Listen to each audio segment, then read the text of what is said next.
Hello, welcome to Learn English with Football, a live YouTube show where my guests and I talk about football, especially the Premier League. Arsenal are playing Everton in 1 hour from now, so we only have 1 hour for this.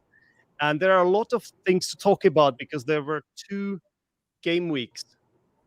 Right? There was a midweek and then the weekend. So there's a lot to cover. And for that, I have invited three fantastic guests. Two of them are making a comeback. Marvin, obviously we know him, a Chelsea fan, talking to us from far, far away from Mexico. Hi, Marvin.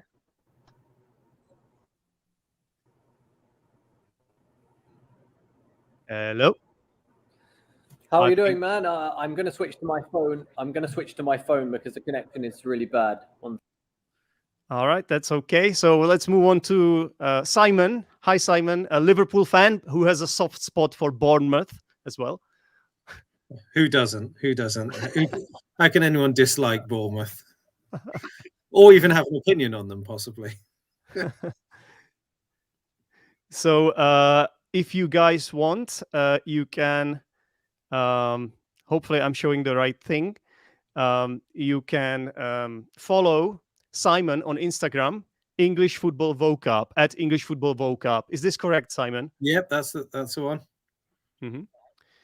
Okay, and Ralf Ragnick made his debut this weekend on the Manchester United bench, and Daniel from We Are English YouTube channel is making his debut today. Hi, Daniel. Hi, how are you doing, Zdenek?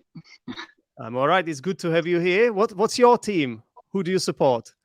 I'm a Sheffield United fan, so I shouldn't really be talking about the Premier League, but yeah. Well, you were in the I tried to Premier stay in League. touch. When did you get relegated? Was it 2 years ago? No, last relegated? year. Last year, okay. Yeah, so this calendar year, but last season, yeah. We got relegated pretty early on. It was one of the worst seasons in Premier League history. It was pretty bad, pretty dismal. Yeah. Well, at least you will see things from a nice distance now as a neutral fan, which might be interesting because sometimes we are a little bit too biased since we support our teams. Look at my hat. I mean, my cap. It's, I'm gonna be very biased, of course. And yeah.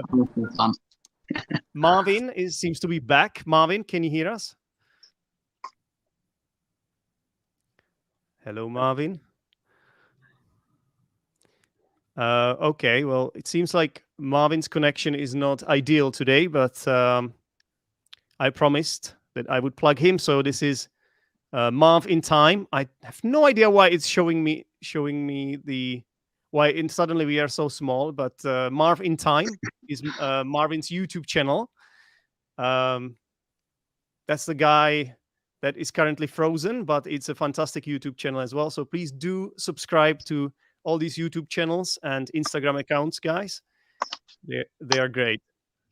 Okay, so where do we start? I guess I'm going to ask you what your highlights of this double game week are, guys. So let's start with Simon. It has to be, seeing Benitez, the stealth agent that we've planted at Everton, smiling as he shook hands with Klopp at the end of the game. Yeah, that and Everton fans walking out after 20 minutes, which has to be, I know, their bid to create some sort of Guinness World Record, doesn't it? I mean, what kind of fan leaves after 20 minutes? It's poor form, isn't it? Yeah. It's the derby is always a cracking game. It's always, no matter where you are in the league or no matter what form you're in, everyone loves a derby. I'm sure Daniel has strong feelings about Sheffield Derby. That's another one where it's pretty no holds barred as well. Yeah. We don't get to see them very often. Yeah, so contrasting fortunes between your clubs. Yeah. They don't. Well, a couple of years ago we coincided in the Championship, but for like 2 seasons. But we're Sheffield Wednesday went down to League One last season again. So yeah, it's going to be a while again, I think. But we'll see. But yeah, pretty tense. They're pretty tense games. Yeah, yeah. I remember the good old days of the sort of Carlton Palmers and the Brian Dean kind of matchups. That's my generation of Sheffield teams, and they were pretty fierce encounters. Yeah, I mean that was when they were both sort of top tier clubs, wasn't it? Really, they were both in the First Division, Premier League, whatever, early 90s, and but again, even then, a couple of times Sheffield Wednesday went down, I think, and they don't often coincide over the last sort of, in my generation at least. I'm going back to the 2000s, what I remember more than anything, and for a few years Sheffield Wednesday were in the third tier there, and then Sheffield United had a year in the Premier League, went down, Wednesday went down again. So I've only seen a handful of derbies in my life, like that I can remember, which is a bit of a shame. The bigger ones were with Leeds. When I started watching football, we had a bigger rivalry with Leeds United when they were coming down from the Premier League, when they were in the middle of their collapse, and we knocked them out of the FA Cup and the League Cup in, I think it was 2004, 2003, 2004, 2002, 2003. That was massive. Like, they smashed the stadium up. It was amazing. No one likes Leeds, do they? I mean, as the song goes, It's horrendous. Yeah, the rivalry with Leeds was bigger than with Wednesday, I'd say, for a few years, definitely. Yeah, but yeah. Well, kudos to you for staying loyal to your teams despite getting relegated. I like the phrase that Simon used. I remember the good old days. Yeah, so this is something we would use to be a little bit nostalgic, trying to remember the good old times. Yeah, reminiscing those times. And then Daniel said that Sheffield Wednesday is one of the top tier clubs, which I believe is another way of saying top tier is another way of saying the top division, right? Right. Yeah. Yeah. Okay, and then you also talked about a third tier. I believe that would be like the third division from the top.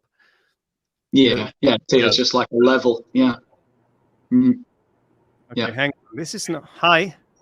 Why are we so small again? What happened here, guys? Hello, fellows. Hello, guys. I need to change the view. Yes, finally got back in. Yeah, but look what happened. Look what happened. We are so small suddenly. It looks fine to me, but it's interesting actually. You mentioned you were talking about an interesting club there, because I actually got asked about my availability to coach a team in Sheffield, and I said I can't manage Wednesdays. You can't manage. I was waiting for this to happen. I had it in mind as well, but I thought I need to make some kind of a joke. There's got to be something. The word Wednesday, but I was like, I can't make it work. It's not going to be funny. Let me just not say anything. And then Marvin came back. What if I missed? We'll stop now. I think that's the highlight. That's the show. Absolutely. We can. Marv's won the show. What if I missed? End it here, and all work done. What did I miss? So we're talking about one of Chelsea's favourite teams. Chelsea fans, you love Liverpool. You love Leeds, don't you? I think as well. Oh God, no, we hate them. Why? Why do you hate Leeds? It dates back to a really long history of the way we played against each other. If you go back to one of and we hated Leeds because of their rotational fouling system they always used to use. And we played them in the 1970 FA Cup. It was before we started to have all of our growth and everything from the kind of 90s. We beat them in the FA Cup in 1970. And it's one of those that I would compare it to the rivalry we have in Liverpool nowadays, based upon how the games have gone, like quite aggressive. We remember that, and Leeds were just not good with us. And we lost a lot of games to Leeds, even when we were a good team. We turned in the 90s. We used to lose quite a lot to Leeds. I mean, me personally, I don't have too much against the club. I think it's a pretty solid club, and it's one of those cities that are all about their club. So I mean, and I like those places, I think. And they're a good club to have in there. I mean, and I like the way they play is okay. I don't really have anything against them, really, for me. Yeah. It's just I'd always heard that. Yeah, Chelsea and Leeds. It was something I didn't know where it had come from, to be honest. But yeah, I remember them sort of just being. Yeah, I think even when I was younger, I remember sort of the 90s, 2000s. I remember.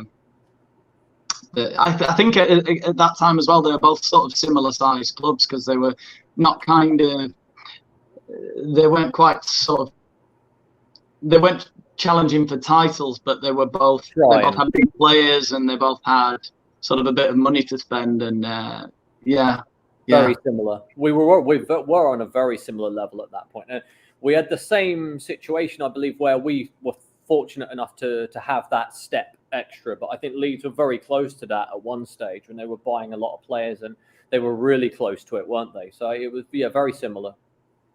Yeah. Marvin, you said you beat them in the FA Cup final. Is that what you said? 70s, yeah. Yeah, okay. I just want to put this comment up on the screen. Obviously, to beat someone means to defeat somebody. And it's interesting that, obviously, Marvin was talking about the past here. It's interesting that the present form or the infinitive form is the same as the past tense form. Beat, and then it would have the past participle is, I believe, beaten, right? Yeah. Yeah, so Leeds were beaten by Chelsea in the FA Cup final, we could say as well. Nice passive.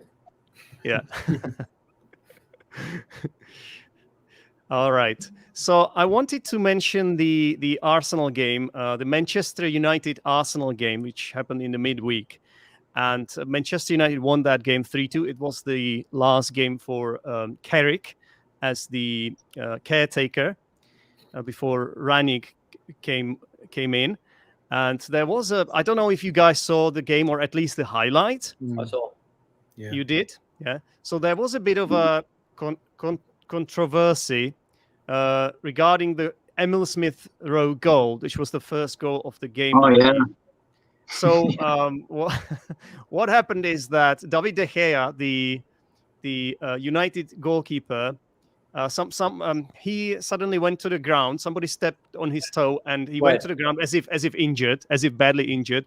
And then Emil Smith Rowe, so he was like by his post, and Emil Smith Rowe had a completely empty net and scored.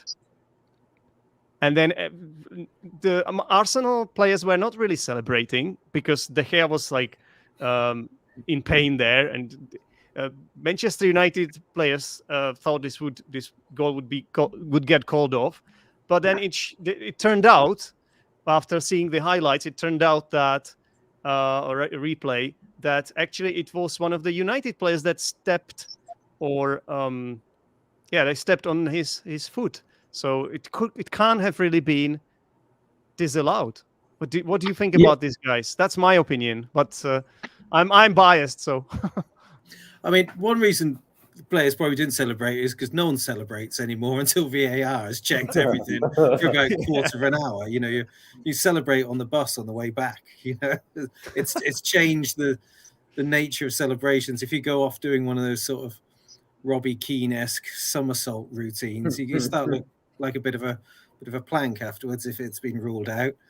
There's no reason to rule it out other than Man United fans are having a rubbish time and want a bit more of the rub of the green. But it was a bizarre one, wasn't it? Because I guess if a player goes down, the ref can stop play, but it happened sort of too quickly, I guess, to do anything about it. And then there wasn't a foul, so I guess technically, I suppose the only thing you could say in their defence is it's not very sportsmanlike, the goal. But I don't think he even saw him, did he? Really? I think he just sort of instinctively took the shot on, and it was just a bit unlucky. Really, it was a bit odd.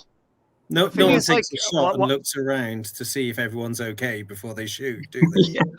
Why would he stop the game as a referee? He didn't blow the whistle. So why did they even stop playing, the Manchester United players? And I think it's an interesting point, this, because it's very, very clearly a goal.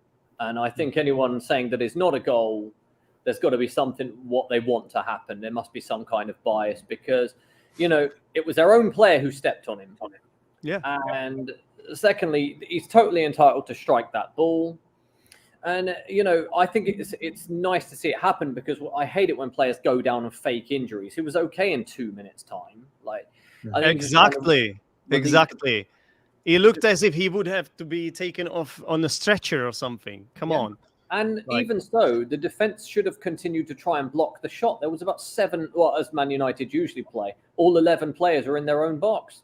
Yeah. So they've got no excuse for not getting that out, even with the keeper down. It was a good strike from Smith Rowe. It was a pretty solid goal, I think. Thank you. I'm glad people have some sense. I've not just been hosting this. I think Marvin wants to come back on the show. No, the truth is, the truth is, the only people who were saying this wasn't a goal were obviously United fans. So there you go. Mm-hmm. Now, I like this expression, the rub of the green. I believe, does it come from golf? I think it does. And it's what Simon said. I can't remember exactly what the context was. Sorry?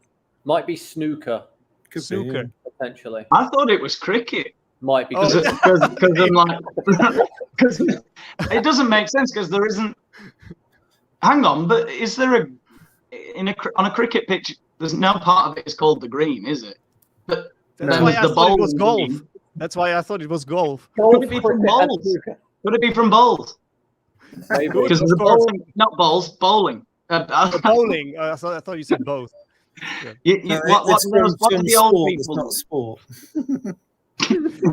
Anyway, basically, it's another way of saying luck, right? Yeah. I believe. Yeah. I think you said, I can't remember exactly what you said, Simon, but you said that one of those teams had a bit of the rub of the green or something like that, right? I think Man United fans don't feel like they're getting the rub of the green at the moment. So, that sort of 51%, 49% in their favour. Okay. Apparently it comes from bowling, lawn bowling, where it goes back to the 1500s. So any obstacle or imperfection on the bowling green was the same thing.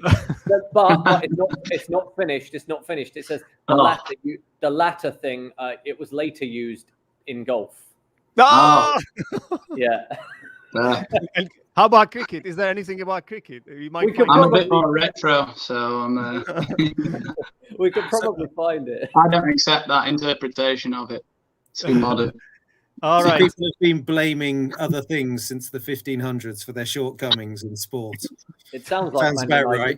Sounds like Manchester United. Yeah, we know Marvin has a lot of.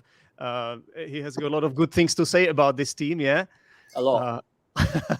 Right. So, we have to mention Ronaldo though, because he scored a brace in that game. By the way, a brace is when you score 2 goals in football.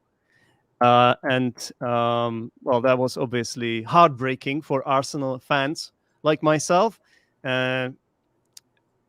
Penalty was the last goal. It was kind of interesting who would take it, because would it be Bruno Fernandes, who traditionally took the penalties in Manchester United, or would it be Ronaldo for the first time? I believe Bruno Fernandes missed his last penalty because of some shithousery in the Aston Villa game. That was Martinez, yeah? You remember Martinez was trying to throw the penalty taker off by saying, no, you should take it, Ronaldo, you should take it, not you, Bruno. And then Bruno missed it. Yeah. I believe that's what happened. And then now there was a question who would take this one. It was Ronaldo, and in the middle it went, and no chance for Aaron Ramsdale, the Arsenal keeper. So ex-Sheffield United keeper. Oy. Yeah. Oh yeah. That's That's actually a good connection to Daniel's team, Sheffield United, right? Because Aaron Ramsdale got relegated with them, yeah. Aye. Yeah. And with Bournemouth. Yeah, he got relegated with a lot of teams. Oh, with Bournemouth as well. Coming. Unbelievable. That's bad news, Zdenek. Well, the thing is, he's amazing at Arsenal, though. So we are very happy with him, guys. He was amazing at Bournemouth too. Do you know what? Do you know what I'm thinking? He has been through the worst. He's been through thick and thin with your teams. It's still happening. And now there are only good times ahead of him. Like it couldn't get any worse, right? I don't know. Give it some time. I think He could be a model of consistency, you know. Anyway, I like how we found the connection with your teams here. With obviously Simon's second team. Is this your first team, Bournemouth, Simon? No. I'm a Liverpool fan, but I'm not that far from the Bournemouth ground. If you can call it a ground, that's a generous description. Ugly. It's got 4 sides now, so that's good. Yeah. But, I think 11,000 or something like that. It holds something daft like that. Still managed to beat Chelsea every single time. Yeah, as you guys know, I'm also kind of torn at the moment. Well, I'm an Arsenal fan, but I have a soft spot for West Ham now as well. Yeah. So I'm a little bit torn. I take a lot of stick from my mates about it. I understand it as well, but I can't help it, and that's why I also need to mention West Ham United, who really had a poor performance against Brighton in midweek. They were held to a 1-1 draw at home. Mopey scored a fantastic bicycle kick in that match, but to be honest, Brighton could have won that match. They were really, really good. But then, what happened at the weekend? Nobody expected that, I guess. I think it was the most exciting game of the weekend. I'm not sure how Marvin finds it exciting, but no, it was not exciting at all. Very, I mean, for me, I was very disappointed, but I wouldn't say it was unexpected. We've played pretty badly in the last 3 games in a row. Yeah. It could be in part due to players being missing, but I don't like to use that excuse. I think we played poorly. We don't take our chances, and we've pretty much thrown the league away. And we were before. You think so? Yeah, I don't think we're going to win. Nah. I think it's done for us already. No, come on. Because Man City looked pretty good. unlike City and Liverpool, who take all of their chances and get all of the luck their way, we get none of our chances. We wasted 90 million on a terrible footballer, in my opinion, and we just still don't score enough goals. We don't score enough. 90 million on a terrible footballer. I think he's talking about Lukaku. Are you talking about Lukaku? Yeah. I've never rated the player in my life, and I still don't now. I love him. He comes on and walks around and does nothing, and it's not my kind of player. And we played bad, and West Ham really deserved to win the game because they got given the goals. They all should have been saved, but they played well and they defended well and they attacked well. So, fair play to West Ham. They've been playing really, really good football and they deserve to win. So can't complain about that. Have you got the soft spot? Did you say you've got a soft spot for West Ham? Is that because of the couple of Czechs that are playing there at the moment? Yeah, that's exactly it. No, it's actually 3 players now. Yeah, there's another one now there. He's on loan. He's not really playing. Alex Kral. Alex Kral. And there's more. Now they also have a Czech owner as well. On top of that, they have, he bought 28% stake at the club. So it's impossible. And also they are playing so well. And this kind of started last week when I started cheering for them last week, when I feel bad about it as well, because obviously my team is Arsenal, but I can't help it. There's a bit of pride, national pride or something like that in me. I don't know, but I like both. I watch both teams now. Okay, I watch both teams. You should have supported Chelsea. We had Petr Cech for like 10, 12 years. I know. I didn't. That's interesting. Arsenal and Chelsea. That's a tough. I didn't really support Chelsea, but I was obviously happy that he won the Champions League with you guys. I was cheering for him in the final and all that. Yeah, right? but Arsenal had Rosicki all that time as well, didn't they? So yeah, but they were playing really, really badly. Yeah? They were not winning anything. The FA Cups twice, or 3 times. Yeah. So that would be about it. And then they got into top 4. What would we give for that now, though? Hang on, sir. I'm just going to drop in Patrick Berger, Milan Baros, and Vladimir Smicha into the mix. There's hardly a team in this league you couldn't justify supporting, really. Daniel was barely alive. Come on, this is really. Hang on. I think. Am I wrong? I could be wrong. Isn't Igor Biscan? Was he Czech? No, he was Hungarian. Hungarian, right? But no one talks about him anymore. There is another Czech legend, Bitsan, Pepik Bitsan, but maybe you're confusing. Oh yeah, right. The one who said is that the one who scored more goals than Ronaldo? They say, is that the? I don't know, but speaking of Ronaldo, he has now scored 800 goals in all competitions, which is like a record in the modern era. Crazy. Yeah, I think that's why I thought Bišćan was Czech. I think that Bišćan you've just mentioned was a striker from like the 1950s or something, right? Or am I getting this completely wrong? I don't know. I'm not. And then there's loads of unofficial records that say he scored like 830 goals. Yeah. And Thomas Callas. Thomas Callas played for he stopped Liverpool winning the league in 2013. I can't remember the team. God, played like 2 games. There's a city near Bath. What's the name of Bristol? He's playing for Bristol City, right? Oh, okay. Thomas Callas. Yeah. In the Champions League, yeah. So does this mean West Ham are going to go like Wolves and only buy players from one country? Yeah. It's weird, right? It's weird. I don't think it would go so well. No, me neither. Jan Koller up front. Jan Koller, bring him back. Oh yeah, the Man Mountain. Yeah, he could still do it. West Ham need more set piece threat. Yeah, let's get Koller as well. He's about 45 now or 50 almost. Just let's get him anyway. They need. I loved Jan Koller. I loved him. I always wanted him to come to a Premier League team to see if he could do it. Like he just looked when he was good. Like he looked unplayable because he was just so massive. Like, he wasn't like Peter Crouch. He was tall and built. Like it's just. Oh my god, Peter Crouch.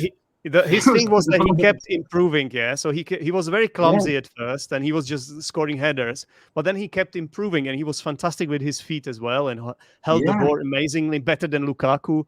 And then because as Marvin said, I need a segue to get back to this, because Marvin said we wasted 90 million on a terrible player. So if you waste money on a player, it means you spend the money in not a wise way. And the player is terrible and the money is wasted. Marv, can I just ask? So, if you had to choose between Werner up front and Lukaku, Werner. Wow, you really don't rate Lukaku. No, I never did, and I think because of mainly not because of like he does get numbers up, but he never scores when it matters, and he never has. If you go back to all of the big games he's played, flat track bully, that's exactly it. But the reason I would pick Werner in this case is because he offers a lot more to the team than just scoring goals. And it's something I think that Chelsea needed. On my shortlist, I wanted Erling Haaland as our striker. I thought he was the right choice, no matter the cost. If it wasn't him, I was thinking of Mbappe, but the attitude problems, and below Mbappe, Mohamed Salah to come back. That ain't happening. No, but he's got 1 year left on his deal, and if they don't pay him the money. Oh, right. Well, I guess anything's possible. I think Benitez managed Chelsea, so anything is possible.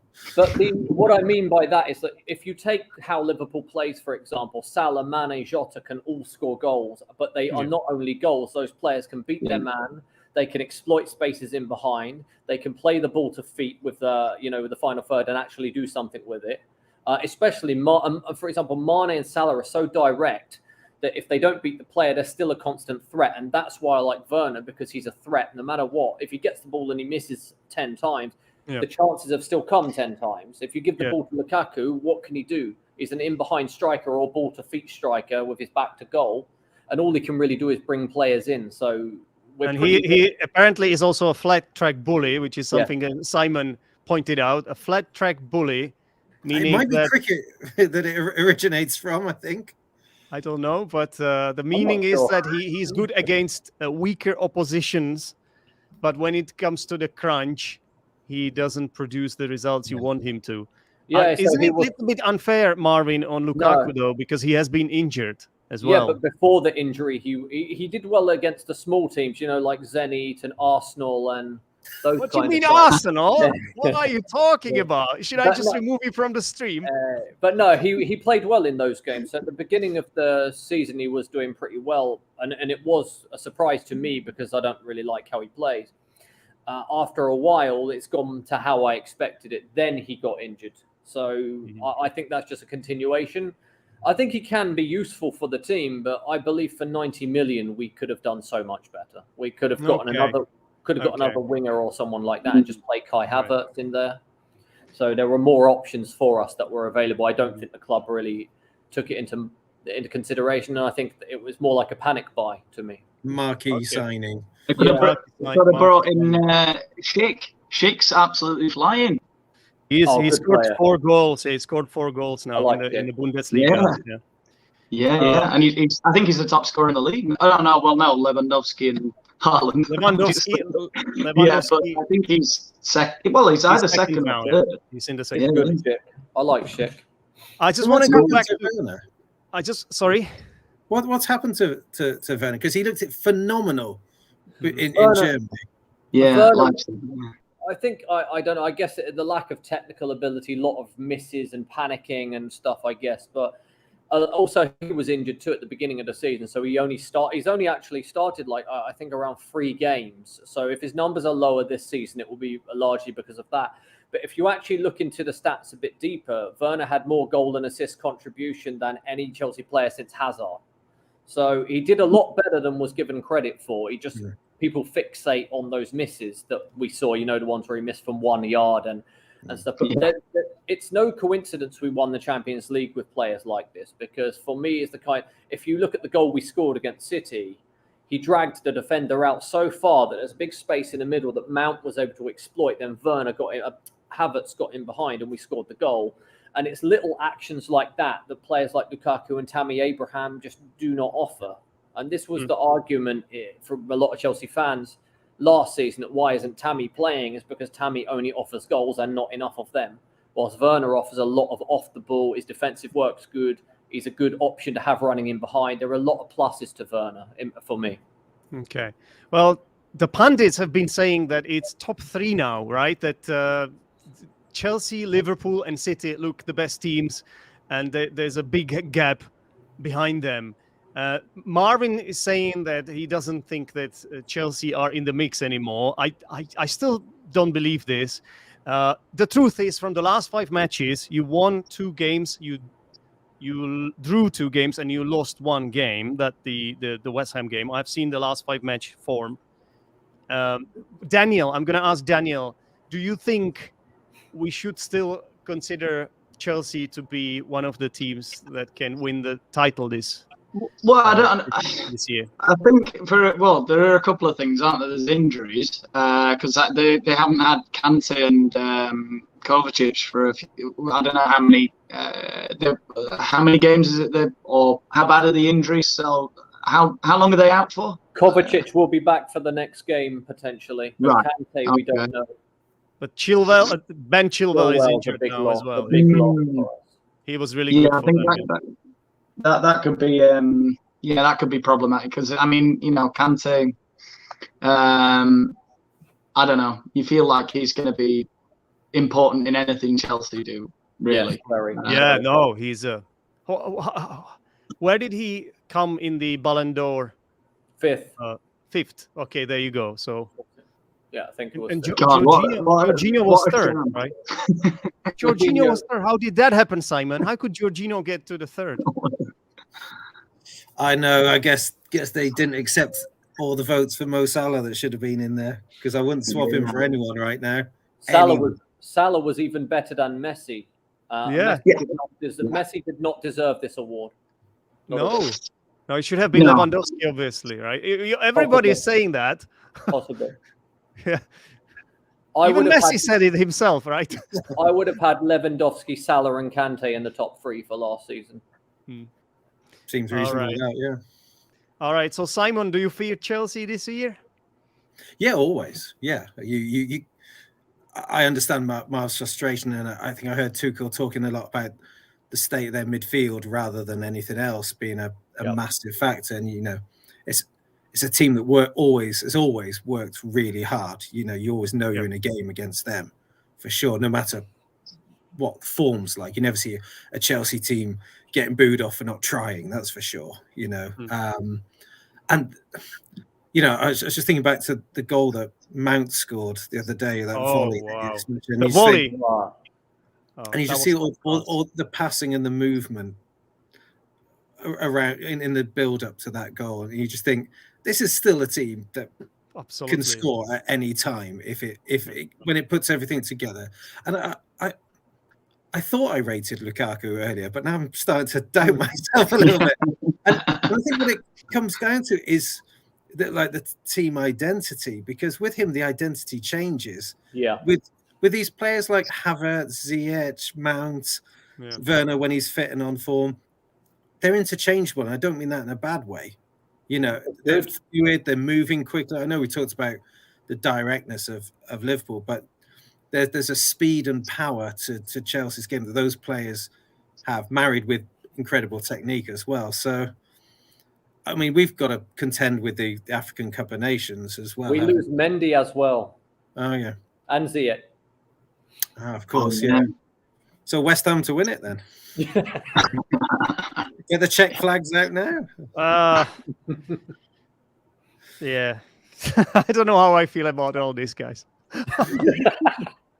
I really don't know how I feel about Only all 36 minutes. I just hope, listen, you know what? I just hope at least one of these two teams get into top 4. That's what I'm hoping for, okay? I know Arsenal can't win the title. I know West Ham can't win the title. They probably can't win well, Daniel, do you have anything to say to that? Well, you might like to know, I heard Arteta the other day saying that he wants to bring Arsene Wenger back to the club. Oh, don't get me started on that. Don't get me started on that. Yeah, I don't know. How might that work out? I don't know. It couldn't go worse, I don't think. So he's going to get Steve Bold to play at the back as well. Oh, God. Jack Wilshere is coming back too. You will see. Jack Wilshere. He's available. He's available. He's available. He's training with the club. You know that. He's training with the club. Training. And Arsene is obviously also training with the club, but nobody's talking about that. Yeah. All right. These players are interchangeable. I believe, Simon, you were talking about the Chelsea players, the Ziyech, Werner, and Havertz. And when we this is an interesting adjective, interchangeable. It basically means that no matter who you put in the starting 11, it's going to be almost the same. Yeah, that's what this means here. And then you also said we have the AFCON, right? AFCON to contend with. Is it content with T or D? I never know this one. Contend with D. Contend, yeah, like to deal with, to get through. I know, but is it spelled with D? I think. Yeah. D. Yeah. That's what I thought. Okay, I just wanted to make sure. So we have the AFCON to contend with, which is another way of saying to deal with, to handle. Yeah. Okay. Nice one. So I agree with Simon. Chelsea, they are a force to reckon with. To be reckoned with. Yeah, to be reckoned with. Mm-hmm. Good. I hope so. I was really, at the beginning of the season, I thought we've got one of the best squads that we've ever had because the team depth is very good. But these last 3 games, I've wondered what the hell has happened. Because before we were playing great, and we should have beat Man United. We made a huge mistake there. But the Watford game, we're very lucky to win. Very lucky to win. And the same luck did not follow us against West Ham. And you've got to play well in a game. You don't see Liverpool and City not playing well. And that's why I think we've just ruined it for ourselves. When we were on top, we always had the pressure to put on them. But now we're in trouble now with this.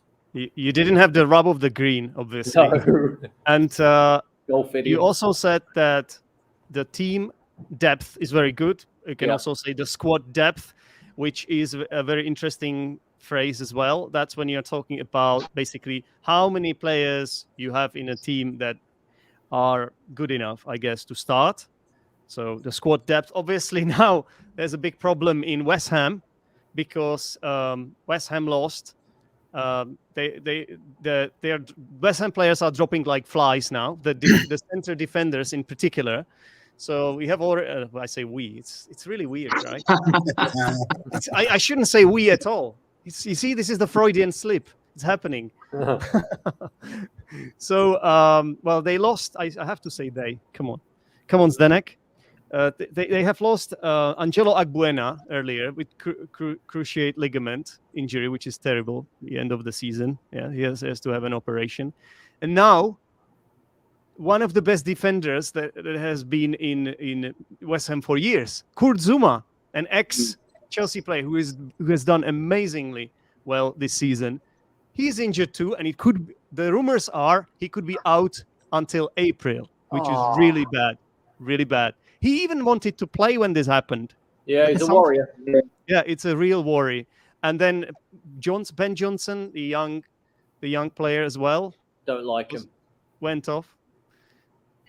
He was doing all right though. Like he played quite well. Yeah, but he barged Reece James, so he deserved it. Anyway, but it looks like now they are down to bare bones in West Ham, right? Down to bare bones. The bare bones. Down to bare bones, meaning not many players, not much squad depth. Is that? It's normally with I think, like down to the bare bones. Okay. Yep, down to the bare bones. Thanks for clarifying that. I didn't know that happened with Zuma. I knew he got injured. I didn't know it was a serious one.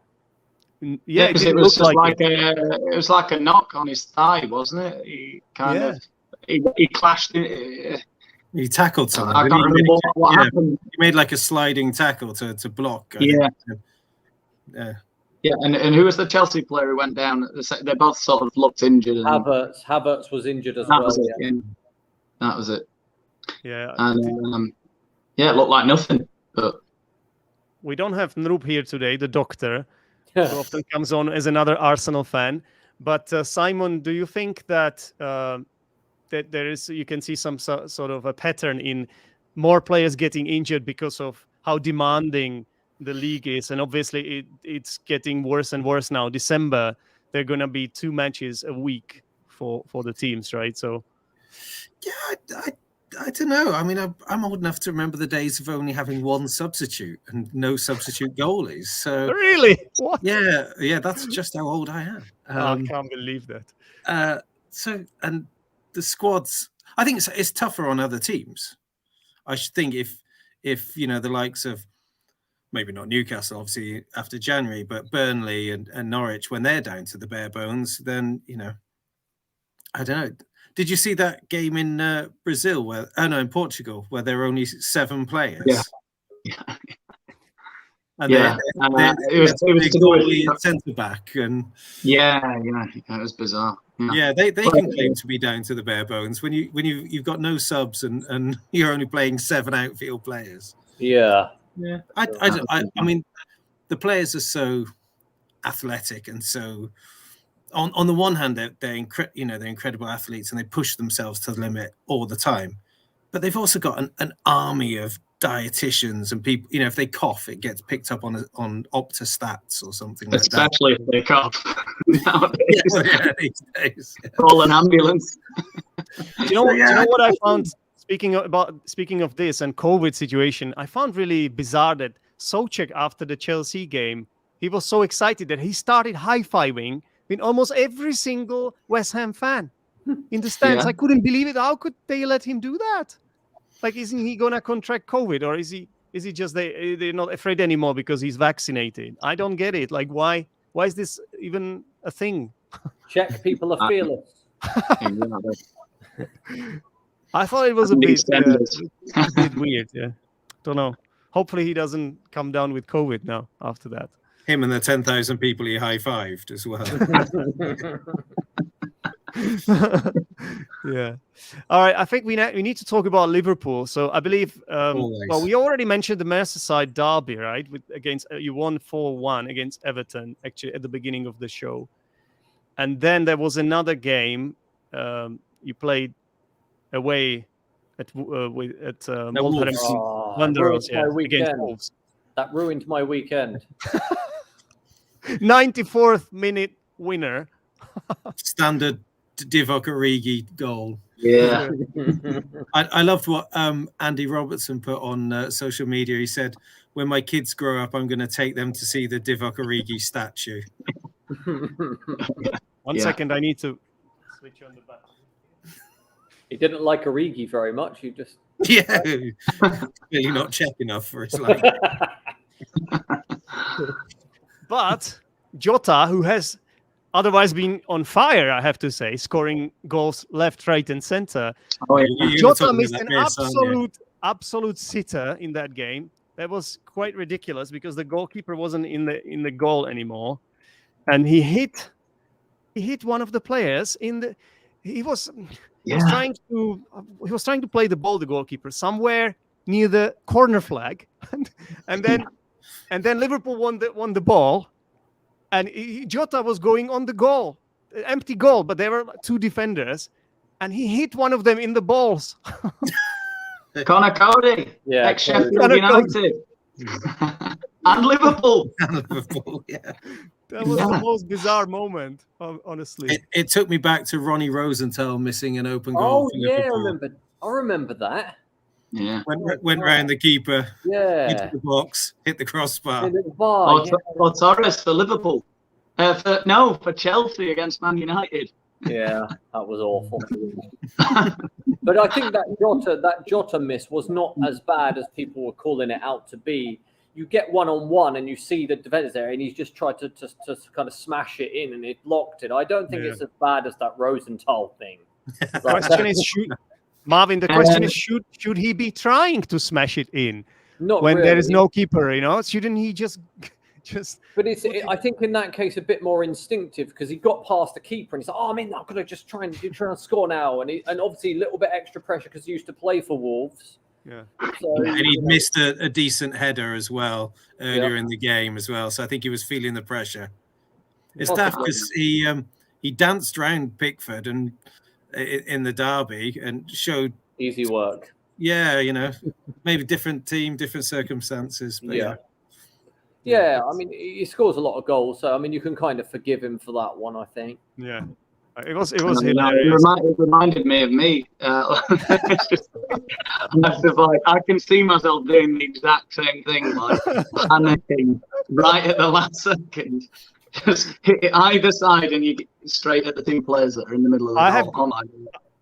I've got a question, Daniel, for you, yeah? Would you rather be in Connor Cody's position in that moment or Jota's position when it happened? But without knowing the outcome. Well, you saw what happened to Connor Cody. He couldn't walk for like 5 minutes after that. So I'd rather be Connor Cody. Probably won't be able to have children anymore. No. I don't know. I think I'd take Connor Cody there. Yeah, definitely. I wouldn't want to be the one missing in front of a packed stadium. No, you're missing the open net. I'd get hit in the balls. Obviously. He's going to be on highlight YouTube videos for years to come of 101 terrible misses, It's like he'll live on eternally online. Yeah. He sacrificed himself there for sure. I don't want to talk about them, guys, but it's the next point on the agenda here. I don't want to talk about them. I don't want to talk about Spurs, but we have to. No one else does. Marvin, believe it or not, but they started winning now. They have three wins from the last 3 matches. Antonio Conte's defensive style is paying dividends. They only conceded 1 goal from their last 3. So where do you stand on on Spurs? Well, I think it was obvious when they brought the GOAT manager, the great Conte, who I loved so much. I don't now because he's coaching there. But it was obvious when that they would be better than what they were. Weren't they in like 10th or 9th when he took over? So I think it was obvious there was going to be an upturn, but it is still Spurs. They will win 19 games in a row, get 1 point of in top, and then they'll start losing. So we don't need to worry about this club. And Marvin, you don't need to worry about not being invited onto this show again. Don't worry. You're always welcome. Yes. This is exactly what I want you to hear here. Okay. Arsenal are going to do better. Arsenal have turned it around lately. I think they've been playing not in the big games, but they've been doing well enough in the other games. And I think they've definitely done much better than they did last season. So I think, Tottenham, they can hire all the ex-Chelsea that they want and hope that they can be Chelsea, but they will never be Chelsea. They will always be Tottenham. Okay. Well, Marvin, you are a goat. Yes. You are a goat, right? A goat. You say a goat, right? Do you say Sure. goat or a goat? What's The on goat. it? No, I would say The goats. No. The goats. There can only be one. Yeah. Okay. Okay. It's the greatest of all time. So the it's goat. All right. So yeah. you are the goat, which means the greatest of all time. It's kind of slang, really. Almost like acronym, really. Yeah. So you said that it was obvious when they brought. You said a goat manager, right? Because that makes sense. Yeah, there are many goat managers. He's one of the. Yeah. Okay. Got it. Yeah. Right. So Spurs. Yeah. What can I say? They only Lucas Moura. How is Lucas Moura? Is it a thing with effort? Is he like a bit of a lazy, like typical Brazilian player? Like they've got so much ability and then they just never quite make. Because I've seen a few moments in his career where I've thought he's got to be one of the best players in the world. Like his technique's amazing, and then he just does nothing for the next couple of months. Like it's so frustrating. That's called being Spursy. Yeah, I've heard it a few times. Yeah, Spursy. Yeah, And but to spurs it up, and there's also a phrasal verb to spurs it up. Exactly. Can I add to spurs it up in the end? Can I add to the Lucas Moura point that's the same that it is for Son and Harry Kane as well, and especially Son, who by the way is the most overrated player in the Premier League. Oh my God! So many people like him. So many That's people a controversial statement, Marvin. So many people like him because he's perceived as nice and fun and does all those stupid dances. But actually, if you check his stats and you check what he has done, he only is a half a season player. You always get past January, Max is about 3 goals. Still better than Harry Kane this season. Yeah, what's happening to Harry Kane, Simon? He's down tools. Yeah, he's thrown his dummy out of the pram. But I want to add to the Kane point as well, because if Tottenham, I can't remember exactly how many. I know they had 9 semi-finals. I don't know if the stats the same now. But Harry Kane's played in 9 semi-finals, I think it was, and 3 finals, and he scored once. I mean, wow. Are we going to ignore those stats because he's English and he scores 10 goals against San Marino?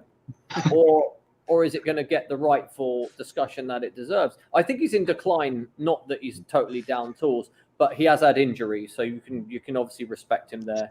I do think Kane is a great player. I do think Kane is a very good player. Well, he's not a great FPL player because I bought him into my fantasy team, and he produced almost no points. I even captained him this week against Norwich, and he blanked again.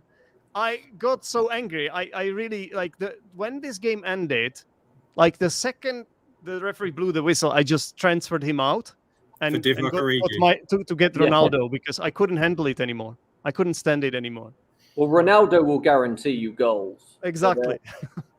But I think Kane is a good player, but I think he definitely should have left many, many years ago. Yeah.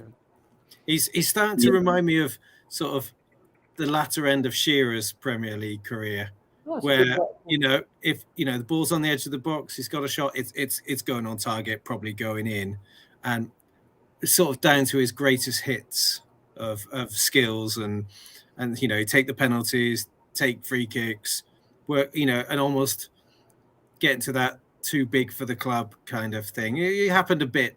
I'm loath to say it with Gerrard, but there was probably, if Gerrard had quit the season before, it wouldn't have been a disaster either. And it's like, well, we've got a free kick on the edge box. Harry will be taking it then, won't he? It's like, well, let's look around, shall we?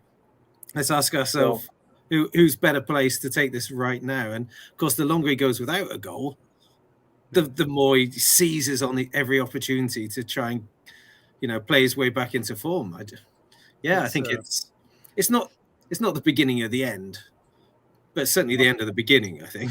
He's struggling right now, obviously. Yeah. As Marvin said, he should have left many years ago. So this is an interesting phrase. So we are talking about the future here. And this means it would have been better for him to leave. Yeah, he should have left. So you're almost like criticizing the player for not leaving, although arguably this was not his fault because he did want to leave. He signed the contract. It is. He signed a contract with City, already. Or no, he signed a long-term deal a couple of seasons ago with Spurs. 6 years. Oh, right. I see what you mean. But now they promised him like a year ago or something. He had a promise from the board that he could go, but they didn't let him go now. Didn't he want to go to City or something? But he should have learned after the situations with Modric and Bale, some of the other players that kind of had to stay a little bit longer than they needed to. Okay. And they lost years off their career playing there. I'm not saying Spurs is a bad club, but if you want to win things and you're a top player, don't sign the deal. Yeah. Well, I think it's Daniel Levy, though. He probably offers them like a good deal, and it's like, well, sign it on, or you can sit in the reserves. Like, he's probably that kind of guy. He's just like, yeah, I'll keep you. Like, I don't care. Like, yeah. To be honest, for Kane, it would be better if you, Daniel, you have the same name. If you were you were the person in charge of the team, because I'm the last person who should be in charge of a football club. shouldn't be difficult to make that transfer. You have the same name, so Stick McGoldrick. Savage is running a football club. Anyone can do it. Okay, I've got one last question, guys. Yeah, if you look at the relegation battle, there are 3 teams at the bottom of the league with 10 points now. Did you know that? Norwich, Newcastle, Burnley, all at 10 points. Wow. And then the team above them is Watford with 13. So, Watford, get Watford out of the Premier League. God, I hate them. I want to ask you, can you guys predict which 3 teams will go down this season? What's your prediction? Who wants to start? Burnley to escape, because that's just the most Burnley thing that Burnley could do. Only Burnley could escape ahead of the richest club in the world or something. That would just be poetic justice. Newcastle down and Burnley up. But I agree with Daniel. Watford, who cares about Watford? They're just Watford out. Get them out. Teams in yellow kits should be banned from the Premier League. What, Norwich? Norwich are also yellow, yeah? It's kind of green. I can't stand Norwich either. Norwich is so annoying. They come up every year like playing amazing football in the Championship, and everyone's like, they're going to do it. This is their year. And then they just how I feel about West Brom. That's how I feel about West Brom. Yeah, same. It's interesting for me. Norwich are not the worst. I actually like Norwich because they want to play football, So for me, I don't mind Norwich. Yeah, but they just keep coming up, and that's just like I can't stand it. It just annoys me because they're taking Sheffield United's place. Who might? That's the true reason. I see now. Okay, that makes sense. Kind of, because I feel like Sheffield United or anyone. There's loads of teams that I would prefer to see there. Like even I don't know, like teams. I don't know, teams like I feel that haven't been there for a while. I just like to see things get changed up. I don't like seeing West Brom. West Brom are a great example. They keep coming up, going down. Just get lost. Like go away for 10 years. Do a Sheffield Wednesday, and just go off to League One for a couple of seasons or something. I was lucky enough to be near Swindon, working near Swindon when they had their year in the Premier League with Glenn Hoddle playing sweeper, and in the Championship year that they went up, Mickey Hazard in midfield. It was just the most incredible thing to watch, and yes, it was a catastrophe. Their both season played for Chelsea. They were so far ahead of the entire league, even in their mid-30s. They were just phenomenal. Yeah. But I like to see Barnsley go up. I like to see Sheffield. Fans, I don't agree. I like to see. I don't know. It might as well be Port Vale or Chesterfield or one of the Bristol teams. Aren't they like the only? That would be great. Yeah, I would love a Bristol team.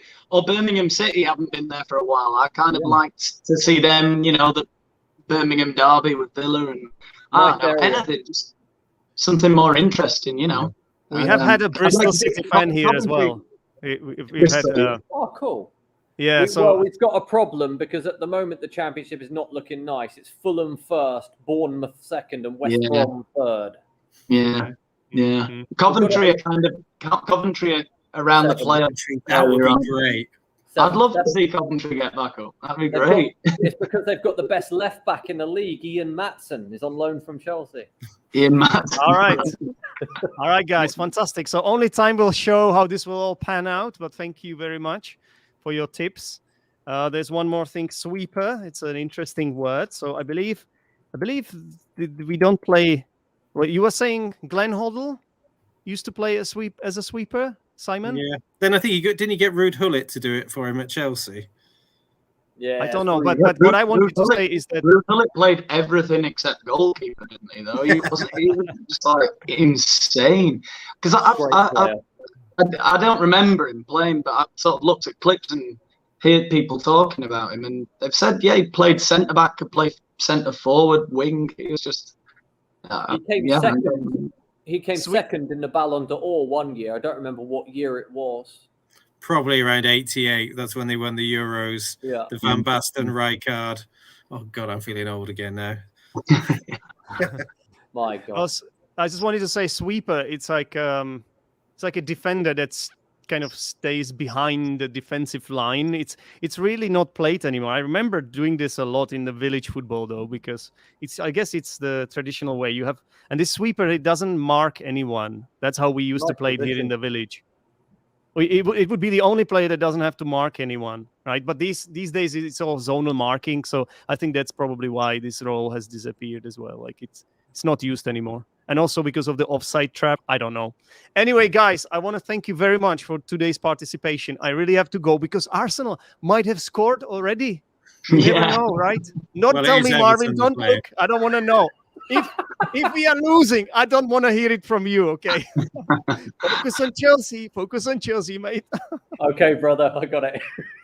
No. Fantastic performance today, guys, all of you. Thanks a lot. And hopefully this is not the last time we see you here. And I should probably say at this point, good luck to your teams. But the only one I will say it to is Daniel. Daniel, good luck to your team. Thanks. But good luck to you guys personally. Yeah. Absolutely. All the best. Thanks. Take care. Bye, guys. Bye. Thanks everyone else for watching, by the way. Thanks a lot. Cheers. Bye-bye. Bye.